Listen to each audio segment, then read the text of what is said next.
Welcome back to another sculpting video. In this video I will be sculpting some cute little hats for some of my cat friends and the frog I made in a previous video. I love the simple design of both the cat face and the frogs, but I also think they would look so much more adorable with some cute hats on. And we're starting with something very simple, a little magician hat for one of the frogs. There are so many cool designs you can go for when you want to make a magician hat, but I just had this very simple, cute image in my head of this triangle shaped hat in blue with like yellow stars on it. You know, this very classic cartoonish magician hat look. And as always, when you're clay sculpting, you have to put your imagination into it and imagine how it's gonna look when it's done and you have painted it. So this little guy might look very simple right now, but I promise you it's gonna look so cute once it's done. So one hat is down and we can go for another design. And for this one, I had this idea of making a cowboy hat for one of the cats. Before I started sculpting, I had this very clear image in my head of the cat face with the cowboy hat on. And I couldn't quite pinpoint why I had this so clear image of a cat with a cowboy hat on, until I realized where I had seen this before. If you are a fellow anime nerd just like me, you might have come across some animes done by the studio Toei Animations, and their logo is a smiling cat with a cowboy hat on. I guess that's why my brain was so stuck on that a cowboy hat would be a perfect fit for a cat. I guess creativity is weird like that. And I remember when I was very young that I heard someone describe creativity as it's more of a collection of everything you have seen or ideas others have made that you are able to put together in a new way or perhaps use with other things you have seen. Creativity has always been a weird concept for me, I guess. What makes one person creative? Is it exactly that you are very good at using things you have seen or use them in a new way? I saw a video the other day that talked about when you want to make something, you both have to have a good idea, but you also need to have the skill set or the craftsmanship in order to make the product look what your vision were. And I can really relate to this in my sculpting journey because I don't have a ton of experience with sculpting, so I can still see that I'm improving and learning, and sometimes I have a clear vision in my head of what I want to make, and it doesn't always look exactly like that.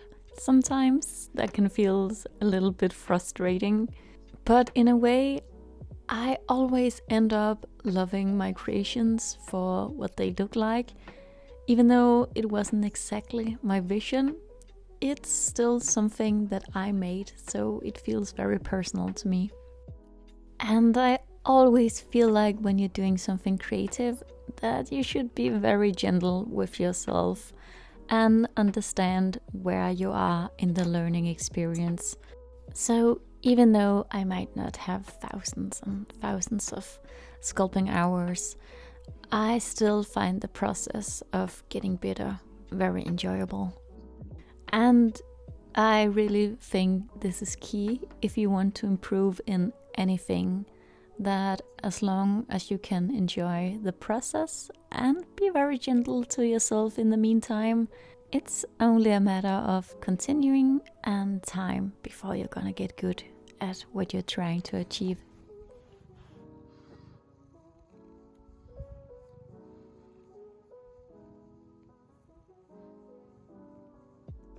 When I was a child and teenager, I really enjoyed picking up new hobbies all the time, whether it would be writing or miniature making or watercolor painting.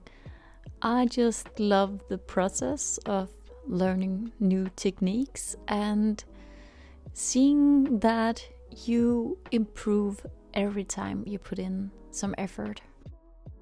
And as an adult, I definitely don't feel like I have lost this eager to pick up new skills and the enjoyment of seeing some improvement. But I feel like a lot of people around my age, I can see that they stop picking up new skills. It's more about work and not just finding something you enjoy for yourself.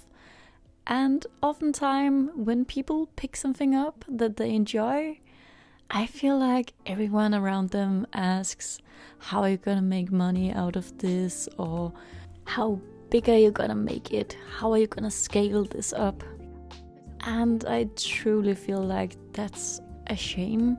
Don't get me wrong, of course, if you have something you love to do and can make money out of it, I mean, that just sounds great. But I also think it's important to keep something that is just for you, that doesn't have to have any greater purpose except that you love doing this. For me, my hobby that is only for me is my cosplaying. I have been doing this for over 10 years and enjoyed it so much.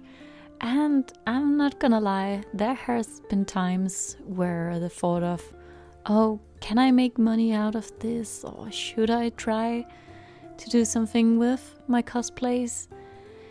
But the answer always felt like no, because I only do this for me and I really don't want to take the enjoyment out of it and complicate things with have to earn money from it.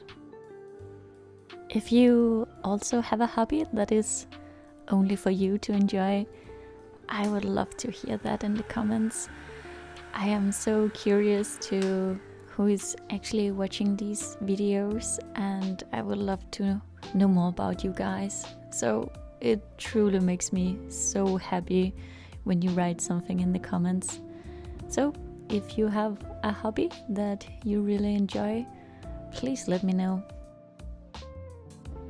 Speaking of you guys commenting, this next hat was a comment on my frog video where I sculpted the frogs and asked if you would like to see any hats on these frogs. And one of you guys wrote that you thought a crown would look adorable on it. And I totally agree. I think it's such a classic with a little crown on a frog. But sometimes the classics are just working for a reason.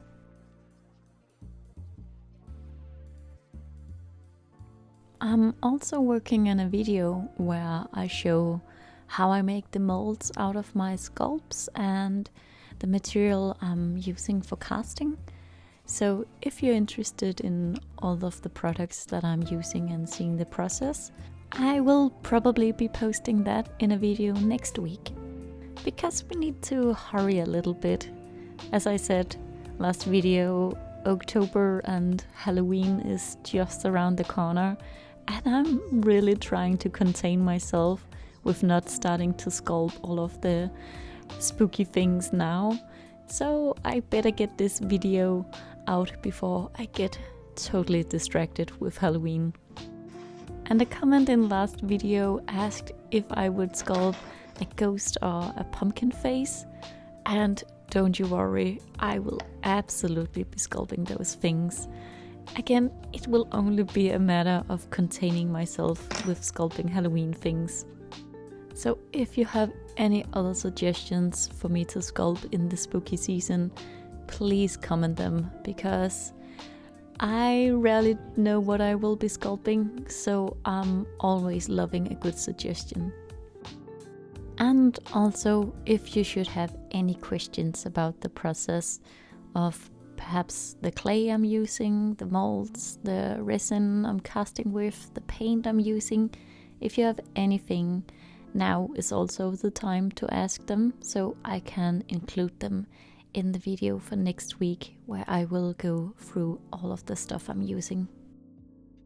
I really hope with these videos I'm making of my sculpts that I get to perhaps inspire someone to pick up this clay as well, because I think MonsterClay is so much fun to work with.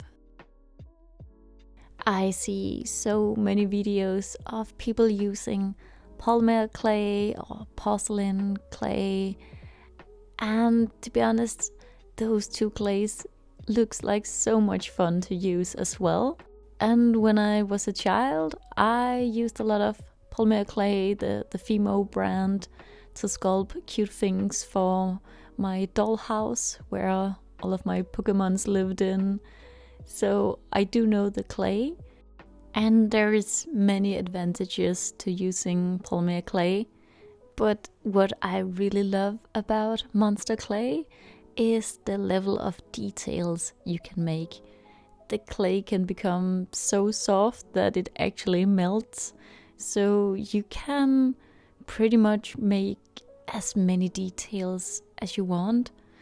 And for some Kindred masks from League of Legends I sculpted many years ago, I used a needle for all of the details.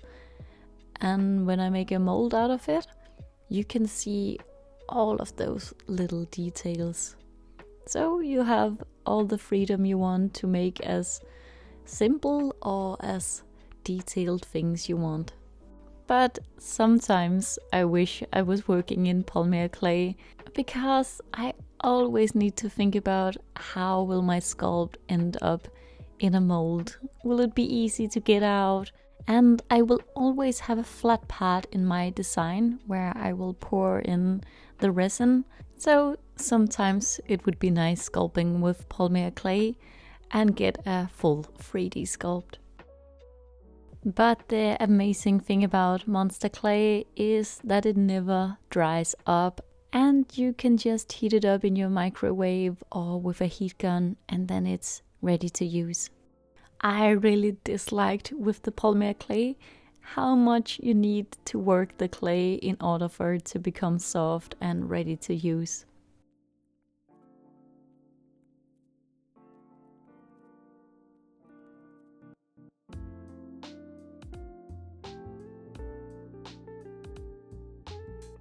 But I guess the main reason why I'm using MonsterClay is because I also use it for my cosplays, and cosplay was the reason why I learned about this clay and learned how to make molds and use this type of resin to cast things quickly.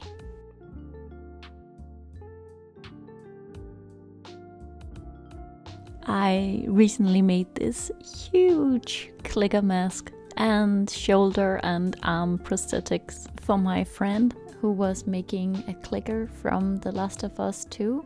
We did a cosplay performance with these prosthetics, and I enjoyed so much getting to make this huge sculpting project with the clay and making these clicker prosthetics.